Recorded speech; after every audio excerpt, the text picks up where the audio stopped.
ॐ नमो भगवते वासुदेवाय। ॐ नमो भगवते वासुदेवाय। तयेत ऋषयो वेदम् तयेत ऋषयो वेदम् स्वं स्वं व्यसन् अनेकदा।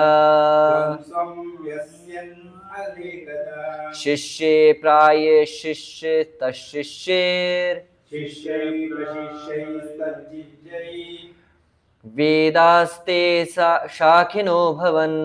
वेदास्ते शाखिनो भवन्। Translation: all these learned scholars in their turn render their interested Vedas onto their many disciples, grand disciples, and great grand disciples. And thus, the respective branches of the followers of the Vedas came into being. Purport: the original source of knowledge is the Vedas. There are no branches of knowledge, either mundane or transcendental, which do not belong to original text of Vedas. They have simply been developed into different branches. They were originally rendered by great, respectable, and learned professors. In other words, the Vedic knowledge, broken into different branches, are by different disciplic successions, has been distributed all over the world. No one therefore can claim independent knowledge beyond the Vedas. हरे कृष्णा। सो आज के हमारे ISKCON Gurgaon waste के श्रीमद् भागवतम कक्षा में आप सभी का स्वागत है। आज हम वही थीम को आगे बढ़ा रहे जहाँ पे श्रील व्यासदेव जी ने अपने सारे शिष्यों को वॉट एवर वैदिक नॉलेज इन वन वेद में अवेलेबल था, वही ब्रांचेस करके अपने एक डिसाइपल को उन्होंने हैंड ओवर किया। And then following the legacy of the same Vyasadev, those disciples जिनको व्यासदेव ने ये नॉलेज दिया हुआ था, वो ज्ञान, वो नॉलेज उन्होंने अपने आगे जाके डिसाइपल्स को प्रोवाइड किया हुआ है। तो ये श्लोका इसी के बारे में डील करता है। विशेषतः इस श्लोका में हम देख सकते हैं द इम्पोर्टेंस ऑफ गुरु शिष्य परंपरा, द डिसाइप्लिक सक्सेशन। जब अर्जुन भगवद गीता में बहुत कंफ्यूज थे एंड कृष्णा और उनकी चर्चा चल रही थी, उस समय कृष्ण ने बोला कि ये ऐसा नहीं है अर्जुन कि सर्वप्रथम ज्ञान में केवल गीता का आपको दे रहा हूँ, ये भगवद गीता का ज्ञान मैंने इससे पहले सूर्य देवता को भी दिया था। अर्जुन थोड़े साशंक हो गए, थोड़े डाउटफुल हो गए। कृष्णा, आपका और मेरा जन्म लगभग सेम टाइम पे हुआ है, तो आप ऐसे कैसे बोल सकते थे कि लाखों लाखों साल पहले आपने ये ज्ञान सूर्य देवता को दिया था? तो कृष्ण बोलते हैं, बहुनी में व्यतीतानि जन्मानि तव च अर्जुना। हे अर्जुन, तुमने और मैंने बहुत सारे जन्म लिए हैं, फर्क इतना है कि मुझे सारे याद है, आपको याद नहीं है। और ये विशेष करके ज्ञान मैं आपको क्यों दे रहा हूं, भगवान चौथे अध्याय में बताते हैं। एवं परंपरा प्राप्तम इमं राजर्षयो विदु स काले नेह महता योगो नष्ट परंतपा। कि ज्ञान भले ही मैंने सूर्य देवता को दिया हुआ था, परंतु इशू उसमें ये हुआ कि समय के साथ साथ ये ज्ञान जो है वो डिमिनिश होते गया, या फिर आप बोल सकते इसमें इतने सारे ब्रांचेस होकर डेविएशन आ गए कि जो ओरिजिनल नॉलेज था, वो ओरिजिनल ज्ञान एज इट इज रहा नहीं। तो मैं आपके द्वारा ये ज्ञान वापस इस भौतिक दुनिया में दे रहा हूं। तो गुरु शिष्य परंपरा में एक गुरु अपने शिष्य को वो ज्ञान देता है और शिष्य का जिम्मेदारी रहता है कि वो जो नॉलेज है, वो जो ज्ञान है, वो as it is without fail अपने आगे शिष्य को दिया जाए। उसमें कोई डेविएशन नहीं चाहिए, उसमें अपना पर्सनल इंटरफेरेंस, पर्सनल इंटरेस्ट कुछ नहीं आना चाहिए।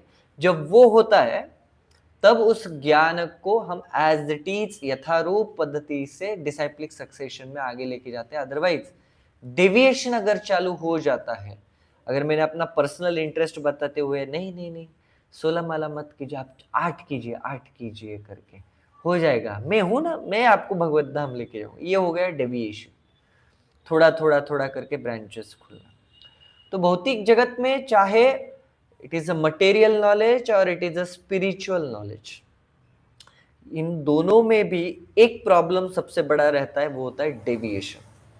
जैसे इवन हमारे रिचुअल्स हम जो फॉलो करते हैं, रिचुअल्स के पीछे का एक्चुअली मर्म क्या है, उसके पीछे वो क्यों करना चाहिए, ये लोगों को ज्ञान नहीं होता है। बस वो करते आ रहे तो हम भी करेंगे करके, बट एग्जैक्टली क्यों करना है ये पता नहीं है। तो फिर विदाउट नॉलेज, विदाउट अंडरस्टैंडिंग जब हम कोई प्रोसेस को फॉलो करना चालू करते हैं, तो मोस्ट ऑफ द टाइम उस प्रोसेस में एडिशंस एंड सब्सट्रैक्शंस बहुत ज्यादा होते हैं। जैसे साउथ इंडिया में एक नॉर्थ इंडियन पकड़ सकते, साउथ इंडियन पकड़ो, वेस्ट ईस्ट इंडियन जो भी अपना अपना एरिया पकड़ लो, ठीक है, not exclusively south India, but मेरे हिसाब से मैं ये पकड़ रहा हूँ साउथ इंडिया। तो साउथ इंडिया में एक बार एक शादी चल रही थी, और उस शादी में बेटी की शादी थी, तो पिताजी माताजी जो है सब जगह पे ध्यान दे रहे थे, इधर उधर भाग रहे थे कि मेरी बेटी की शादी है, मेरी बेटी की शादी है करे। तो जो बेटी की माता है उन्होंने एक ऑब्जर्व किया, वहां पे एक बिल्ली थी, और वो बिल्ली एग्जैक्टली जैसे महाराष्ट्र में उसको रुखवत बोलते हैं, कि शादी के टाइम पे वो लेके जाते हैं लड्डू वगैरह ये सब कुछ, और वहां पे रखते हैं उसको सजा के वगैरह। तो ऐसे बहुत सारे प्रिपरेशंस बना के रखे हुए थे, उस प्रिपरेशन के आसपास वो बिल्ली घूम रही थी। तो इन माता को लगा, जो दुल्हन बनने वाली उनकी मदर को लगा कि अगर ये बिल्ली ऐसे ही घूमती रही तो क्या करेगी, कहीं पे तो जाके ये अपना मुंह मारेगी और वो पूरा खराब कर देगी प्रिपरेशंस। तो ये माता ने क्या किया, एक टोकरी लाई बैम्बू की, और उस बैम्बू के टोकरी के अंदर उस बिल्ली को ढक दिया। शादी का दिन आया, वो प्रिपरेशंस मंडप में लेके जाने का टाइम आया, तो जैसे प्रिपरेशन लेके जा रहे थे लोग, एक ने उस टोकरी को उठाया, तो ये दुल्हन की माँ बोलते हैं नहीं नहीं नहीं नहीं नहीं नहीं, उसको मत उठाओ, उसको मत उठाओ। तो उसको लगा ये कोई तो रिचुअल का पार्ट है, तो रख देते हैं। फिर शादी हो गई, सब कुछ हो गया, और वो होने के बाद जब दुल्हन की माँ घर में आती है तो रिश्तेदार सब वहां पे थे, अरे शादी अच्छी हुई, ये हुआ वो। सडनली वो माता को ध्यान में आता है कि वो बिल्ली बेचारी सुबह से वैसे ही पड़ी है वहां पे, भूखी वगैरह रहेगी। तो वो जाती है और वहां से उस टोकरी को उठाती है, और वो बिल्ली चली जाती है, और फिर आके अपने रिश्तेदारों के साथ बात करती है। तो वहां पे उनको लगा कि गांव वालों को वगैरह कि शायद से कुछ तो रिचुअल है। उस गांव में कुछ दिनों महीनों के बाद और एक बेटी की जब शादी हो रही थी, तो अचानक से कोई तो एक व्यक्ति आके बोला, अरे आपके गांव में वो ट्रेडिशन है ना बिल्ली को टोकरी के नीचे ढकने का। बोलते हैं अच्छा, हाँ मैंने उनके घर में देखा था करके। वो तो लाओ लाओ लाओ बिल्ली लाओ, बिल्ली लाओ। तो बिल्ली लाते हैं, फिर उसको टोकरी के नीचे ढकते हैं, शादी हो जाती है, फिर टोकरी से बिल्ली को बाहर निकालते हैं। फिर उसमें बहुत सारे पंडित आते हैं, वो बोलते हैं हाँ वो क्या होता है ना, बिल्ली जो होती है रास्ता काटने से इनऑस्पिशियस होती है ना, तो वो ऑस्पिशियसनेस आने के लिए बिल्ली को ढक के रखते हैं। फिर कुछ दिनों के बाद वहां पे कुछ सालों के बाद आता है वो बिल्ली सफेद ही चाहिए, कुछ बोलते काली बिल्ली बिल्कुल नहीं चाहिए, वो पूरी सफेद, और उसके बाल ऐसे चाहिए, उसकी आंखें ऐसे चाहिए। ऐसे करते करते वो जितना भी पंचक्रोशी, जितने भी सारे गांव थे, उसमें वो रिचुअल चालू हो गया कि जब भी कभी बेटी की शादी है क्या करना चाहिए, बिल्ली, वो भी किसने ढक के रखनी चाहिए, माँ ने ढक के रखनी चाहिए, तभी बेटी की शादी जो है बड़ी अच्छे से हुई। अबे कोई ऐसा रिचुअल नहीं है, कोई ऐसी चीज नहीं थी, वो बस एक क्या था कि बिल्ली जाके खा ना ले, इसलिए उस माता ने उस बिल्ली को ढक के रख दिया। परंतु टाइम के साथ साथ वो क्या होगा, एक फैशन, एक ट्रेडिशन बन गया। तो हमारे जीवन में आज तक हम जितने सारे रिचुअल्स फॉलो करते हैं ना, हम लोगों को पता भी नहीं है कि वो रिचुअल्स हम क्यों फॉलो करते हैं, और उसके पीछे उसका मकसद क्या है, उसका हेतु क्या है, उसके पीछे उसका गोल क्या है या रीजन क्या है। परंतु बस मेरे पूर्वजों ने किया हुआ है तो मैं भी वो करते जाऊंगा। बहुत बार ऐसे ट्रेडिशंस में और ऐसे रिचुअल्स में क्या होता है, डेविएशंस का बहुत बड़ा इशू आता है। तो इसीलिए द्वापर युग तक अगर लोग केवल सुन सुन के सब कुछ फॉलो कर रहे थे, तो व्यासदेव को केवल कलयुग से पहले ही ये वेद को लिख के रखने की जरूरत क्या पड़ी, सर्वप्रथम हमारा इंटेलिजेंस इतना स्ट्रांग नहीं है कि हम एक बार सुनने के बाद उसको याद रखें। हमें कितनी बार बताया था, एक ही चीज बार बार बताई जाती है, ये मत करो, ये मत करो, फिर भी हम अगली बार वही गलती दोहराते हैं हमारे जीवन में। और उसके लिए हम एक्सप्लेनेशन क्या देते हैं, उसके लिए हमारा सबसे बड़ा जस्टिफिकेशन क्या रहता है, नहीं, टू एरर इज ह्यूमन। इंसान गलतियों का पुतला होता है, हम गलतियां नहीं करेंगे तो कौन गलतियां करेगा। इस तरीके से हम क्या करते हैं, उसको पैचअप करने की कोशिश करते हैं हमेशा अपने जीवन में। तो भौतिक जगत में गलतियां होना ठीक है, उसको हम अवॉइड नहीं कर सकते हैं, परंतु उसको जस्टिफिकेशन की तरह इस्तेमाल करना ये बहुत गलत बात है। तो ये डेविएशंस बहुत बार न आए, और विशेषता कलयुग में एक सबसे बड़ा ये है, हमारे जीवन में हमारी इंद्रिय तृप्ति, हमारा सेंस ग्रेटिफिकेशन जो है, that is actually the central point.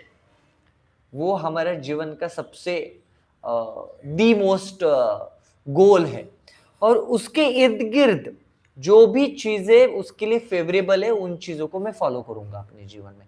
तो वेदों का नॉलेज भी हम बहुत बार केवल अपने सेंस ग्रेटिफिकेशन के लिए, इंद्रिय तृप्ति के लिए इस्तेमाल करते। बहुत क्लासिक उदाहरण है कि भगवान जाने के बाद 2000 साल में क्या हो गया, वेद जितने भी है उनका उदाहरण लेते हुए लोगों ने, विशेषता ब्राह्मण वर्ग ने क्या किया, चलो सैक्रिफाइस, जो यज्ञ के नाम पे सैक्रिफाइसेस चालू किए। तो श्रीमद् भागवतम में इस तरीके से वर्णन आता है कि ब्राह्मण जब सैक्रिफाइस करते थे तो इतना सैक्रिफाइस बढ़ गया था कि उनके घरों में से खून का ऐसा भाव आता था बाहर, इतना सैक्रिफाइस किया करते थे। और बाद में क्योंकि वेदों में लिखा है सैक्रिफाइस करना है और वो भगवान को चढ़ाया गया है, तो भगवान के प्रसाद के रूप में क्या करेंगे, हम उसे ग्रहण करेंगे। तो वो मीट ईटिंग भी करने लगे बहुत सारे लोग। तो वेद में लिखा हुआ है सैक्रिफाइस, अश्वमेध यज्ञ, गोमेध यज्ञ बोला है, परंतु उसके पीछे करने वाले का क्वालिफिकेशन भी लिखा हुआ रहता है कि कौन सा व्यक्ति उसको करना चाहिए, और वो सैक्रिफाइस करने के बाद उसका रिजल्ट क्या है वो भी लिखा हुआ रहता है, परंतु उसको निग्लेक्ट किया है, उसको हम नहीं सुनेंगे। हम केवल उतना ही देखेंगे जो हमारे लिए। सिलेक्टिव लिसनिंग, सिलेक्टिव अंडरस्टैंडिंग, ये सबसे बड़ा प्रॉब्लम था है हमारा। तो ये डेविएशंस को मोस्ट ऑफ द टाइम रोक के वेद को एज इट इज प्रेजेंट करने के लिए व्यासदेव ने ये ग्रंथों का रचना किया, संकलन किया टेक्स्ट में। तो इसीलिए भले देवनागरी स्क्रिप्ट हमें 5000 साल पहले का कभी मिलेगा नहीं, क्योंकि व्यासदेव ने 5000 साल पहले ही उसको लिखा है, उससे पहले उसकी जरूरत भी नहीं पड़ती थी कभी, लोग श्रुतिधर थे। विशेषता भौतिक जगत में बहुत बार ये होता है कि हम भी भक्त बनने के बाद बहुत सारी चीजें केवल हमारे पास रखते हैं, बहुत सारा ज्ञान, बहुत सारा जिन वस्तुओं से हमें आनंद प्राप्ति होती है, स्वार्थी बन के अरे ये तो कर्मी है, अरे ये तो ये है, ऐसा है करके हम लोग वो सारा ज्ञान, वो सारा आनंद जो है हमारे पास रखते हैं, दूसरों को बांटने की कोशिश नहीं करते। परंतु भगवान कृष्ण भगवद गीता में 18वें अध्याय के 68 नंबर का श्लोक रहेगा ये मोस्टली, जहां पे बोलते हैं जो भक्त साथ में आके मेरे भक्ति के बारे में और मेरे इस ज्ञान के बारे में डिस्कस करते हैं, वो भक्तगण मुझे बहुत प्रिय है। तो विशेषता भगवान उसमें बोलते हैं कि जो प्रचारक लोग हैं वो मुझे बहुत प्रिय होते हैं हमेशा, क्योंकि वो ज्ञान दूसरों को देते हैं। तो व्यासदेव ने केवल वो ज्ञान जो है जिनसे उनको आनंद की प्राप्ति हुई, उनको भगवत प्राप्ति हुई है, वो अपने पास सीमित नहीं रखा, वो उन्होंने दूसरों को देने की कोशिश की है। और इसलिए इतना सारा तकलीफ लेके अपना लिखा, लिखने के बाद अपने डिसाइपल्स को दिया, डिसाइपल्स के बाद ग्रैंड डिसाइपल्स को दिया, ग्रैंड डिसाइपल्स के बाद ग्रेट ग्रैंड डिसाइपल्स को दिया। तो इस तरीके से वो गुरु शिष्य परंपरा बाहर आती है। हमारे भौतिक जीवन में भी जितने भी सारे यूनिवर्सिटीज देखो, कॉलेजेस देखिए, उसमें भी एक टीचर होता है। टीचर वो ज्ञान जो है अपने स्टूडेंट्स को देता है, हो प्रामाणिक तरीके से और 100% वो ज्ञान दे वो teacher.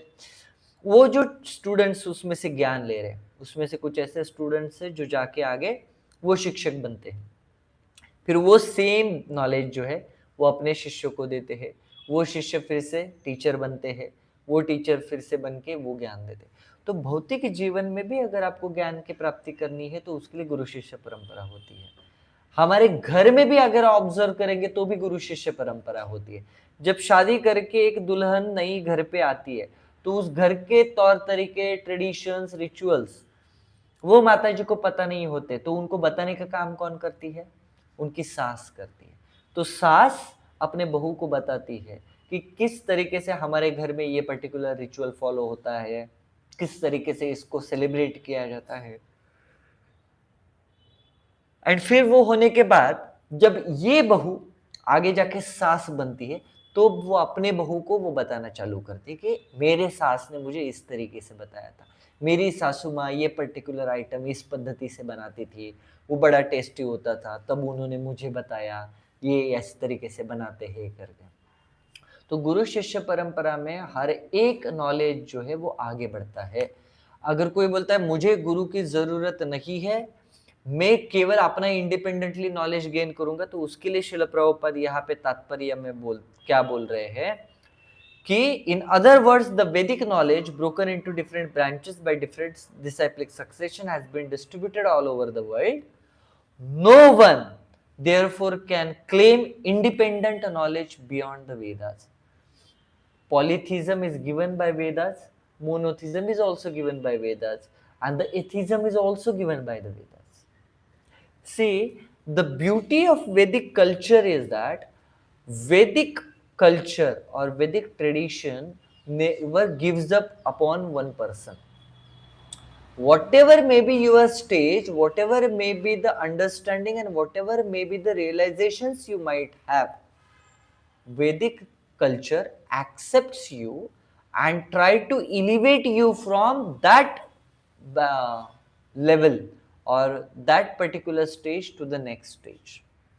So just like first standard का अगर बच्चा है तो उसको हम मैथ्स, हिस्ट्री, ज्योग्राफी, लैंग्वेजेस का नॉलेज देते हैं, धीरे धीरे वो second standard, third standard, fifth standard, 10th standard तक जाता है.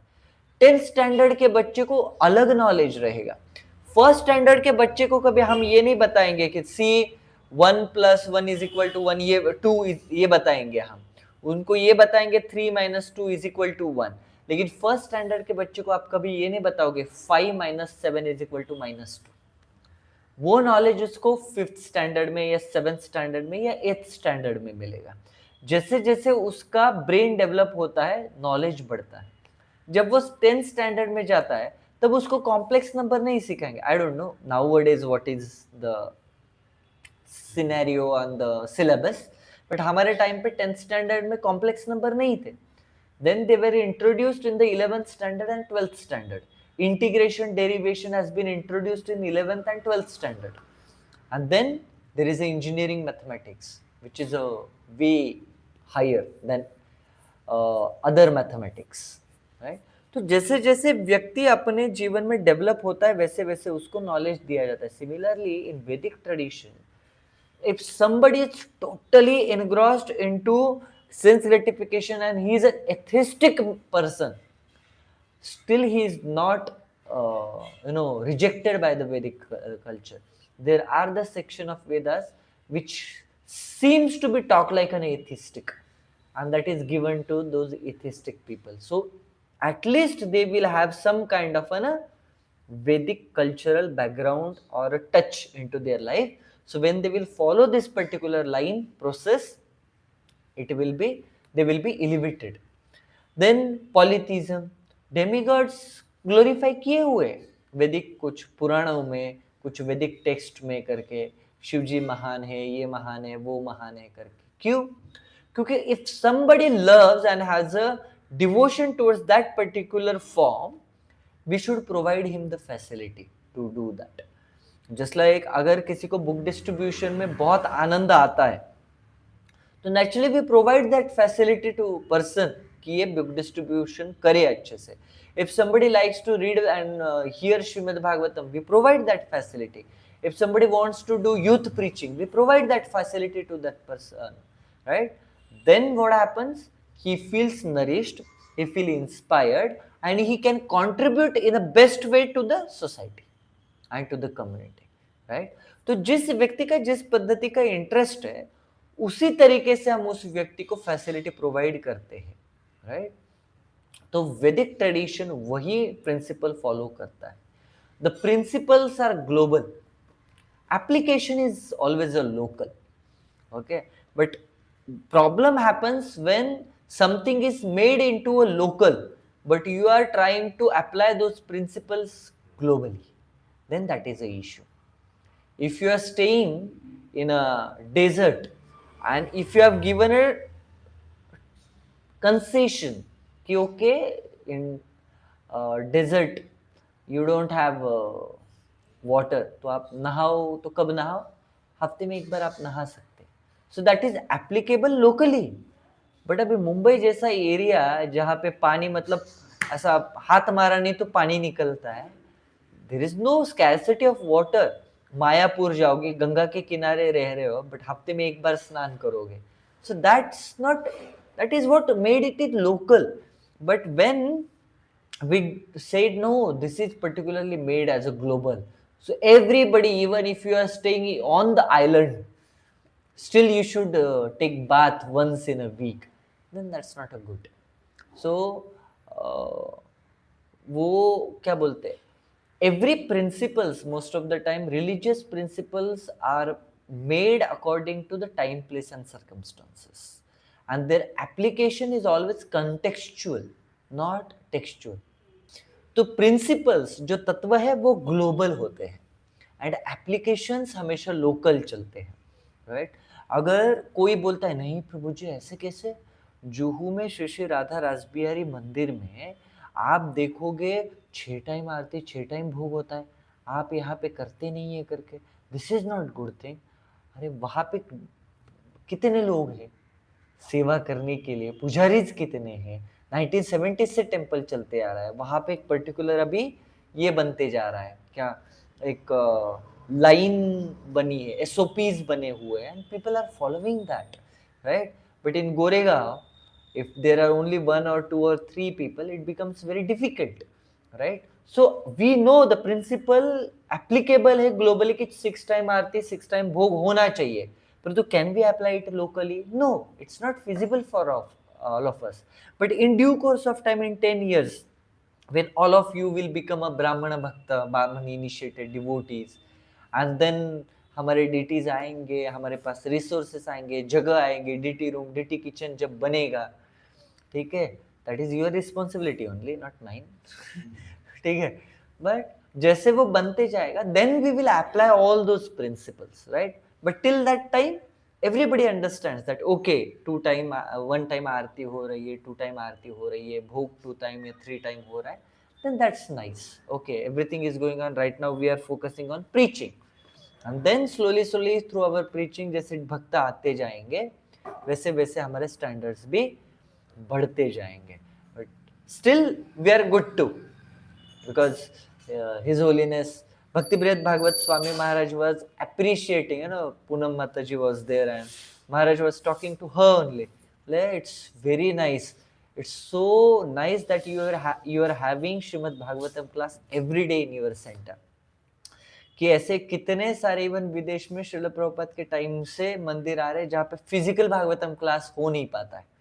There are, their own problems are there, different things are there, but नहीं हो पाता है. They come on Zoom and they have classes or something. But we are blessed, especially in Bharat, every center, every temple जो है वो blessed है कि हमारे हर एक भारत के इसमें Shrimad Bhagavatam class every day होता है. विशेषता जस्ट 4 महीने का छोटा सा बेबी सेंटर है हमारा, but we are having Shrimad Bhagavatam class every day. अगर हम नहीं भी रहे तो भी Srila Prabhupada gives us class. कौन सा ऐसा सेंटर है जहाँ पे एवरी डे आके श्रील प्रभुपाद भागवतम क्लास देते हैं? गोरेगांव वेस्ट में होता है एवरी डे श्रील प्रभुपाद का क्लास, बराबर है. तो principles are global and the application is always local according to time, place and circumstance. Not for all, not for all principles. If somebody says अरे नहीं नहीं नहीं, जुहू वाले भक्त है, इतना बड़ा मंदिर है, इसलिए उन्होंने 4 नियम फॉलो किए तो चलता है. Goregaon west is a very small temple, हम 4 नियम नहीं भी फॉलो किए तो भी चलेंगे. No, there is a common sense कि कौन से ऐसे प्रिंसिपल्स है. No meditating, no gambling, no intoxication, no illicit sex. व्याभिचार नहीं करना है, नशापान नहीं करना है, मद्यपान नहीं करना है, जुआ नहीं खेलना है, अंडा मछली मशरूम चाय कॉफी मटन चिकन तंगड़ी कबाब नहीं खाना है, मतलब नहीं खाना है. ये प्रिंसिपल ग्लोबली एप्लीकेबल है एंड ग्लोबली इसका लोकली भी एप्लीकेबल है फॉर ऑल. 16 माला हरे कृष्ण महामंत्र का ग्लोबली भी एप्लीकेबल है एंड लोकली भी एप्लीकेबल है. तो there are certain things, there is no compromise, very clear. There are certain small details which we can little bit adjust according to the time, place and circumstance. देश काल पात्र के हिसाब से कुछ चीजों को डिटेल्स को हम एडजस्ट कर सकते हैं, परंतु अगर आपके पास रिसोर्सेस है तो उस रिसोर्सेस अगर आपके पास भगवान ने अवेलेबल करके दिए हैं तो उसको भी आपको एज इट इज फॉलो करना पड़ेगा. So that's how devotional service goes on. Gradually it standards gets increased. So slowly we will also increase our standards. So right now we are putting only flowers to the Lord. Soon after some time we will having everyday garland services. Then Matajis will come, they will have garlands for the Lord, for Srila Prabhupada. Then we will have a garland which is offered to the Prabhupada, and then speaker के लिए वो garland आएंगे, वो भी हम धीरे धीरे start करेंगे. तो it happens. Then slowly we will have a bhoga offering to the Lord. So then Matajis can come, they can have a nice one bhoga offering to the Lord, one item they can make slowly. So this way we can go. फिर क्या होता है, gradually अगर standard increase करते हैं तो then we get वो सांस लेने को टाइम मिलता है. नहीं तो मंदिर में आके मंदिर के ब्रह्मचारी जब आपको बोलते नहीं माता जी ऐसा होना चाहिए ऐसा होना चाहिए, सांस लेने को टाइम नहीं लगता. ब्रह्मचारी हमें सांस की तरह लगने लगते हैं, ये बड़े मदर इन लॉ की तरह बताते रहते हैं हमें ये करना है वो करना है, राइट. तो इसलिए धीरे धीरे करके we will increase the standards and slowly then devotees come to know, okay, these are the details, I have to take care of this things, I have to take care of that thing, and gradually we go. So Vedas also gives us a chance to go gradually. एक ही time पे आपको नहीं बोलते कि Vaishnavism में follow करना है, ये नहीं करोगे तो हेल में जाओगे करके. No, they give you chance, go slowly gradually. So that's why Vyasadev ji ने इतनी मेहनत क्यों की थी ये वैदिक स्क्रिप्चर्स कंपाइल करने के लिए, और उसमें भी इतने सारे ब्रांचेस क्यों निकाल के रखे, so that whoever is at whatever pace and whatever his stage or level might be, he will be gradually elevated to the next level. So this gradually term is very important. Srila Prabhupada भी आप देखिए बहुत बार पर्पट में gradually, then he will be gradually elevated, he will be gradually purified, his anartha will gradually get vanished. ये प्रभुपाद बहुत important लिखते हैं. So this gradual term जो है डिवोशनल सर्विस में बहुत महत्वपूर्ण है, क्योंकि nothing happens, only rakshasas expect the result overnight. Devotees has to have patience, धैर्य in their heart, and then it will happen soon or after. Each and every one of us will become a pure devotee of the Lord. We are pure devotees of the Lord, but right now that purity has been covered. तो slowly as we हमारे अनर्थ धुलते जाएंगे, that purity will come up, and then one day we will be there in the spiritual world. Okay, we will also say, अरे प्रभु जी आप भी आओ, अरे आप भी आ गए, हरि बोल, बड़ा मजा आ गया. So soon that day will also come. Okay. हरे कृष्ण. ग्रंथराज श्रीमद् भागवतम की, श्रील प्रभुपाद की, ताय गौर प्रेमानंदे. हरे कृष्ण.